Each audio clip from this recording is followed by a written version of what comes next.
Is your iPhone secure? Yesterday, Apple rolled out iOS 16.6.1 for a zero-click, zero-day security issue.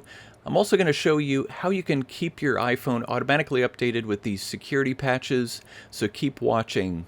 According to CNET, Apple rolled out this security patch for two reasons. One is related to the Wallet app. Apple said that a maliciously crafted attachment could lead to arbitrary code execution.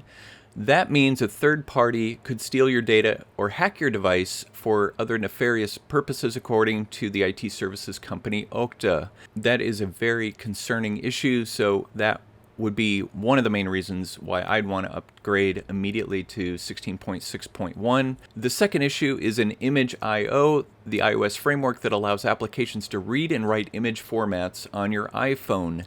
Apple said that a maliciously crafted image may lead to arbitrary code execution as well. So two reasons to get your iPhone updated. I know we're only just a few days out from iOS 17, and I will also share a link showing how Apple has also featured this image I/O and wallet security issue that you can read more details there. Let me show you really quick how to set up automatic updates on your iPhone so that you don't miss these security patches. Let's go into my iPhone here. All you have to do to set up these automatic security updates is go into Settings, go down to General, and then to Software Update, and up here on Automatic Updates, that should be set to on, but tap into that and you'll see three different toggles here. One is download iOS updates. I encourage you to have all of these on.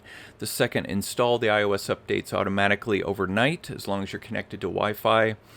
And then thirdly, the security responses and system files. That's the one you want to make sure you have on, that Apple will install automatically on your phone. These security patches, just like the one today with iOS 16.6.1. Let me know in the comments below if you've updated to this new iOS, and if you're having issues with it, let me know in the comments below, and what you're looking forward to about the Wonderlust event coming up. Be sure to give this video a like and subscribe to my channel for more tips like this one, and I'll see you in the next video.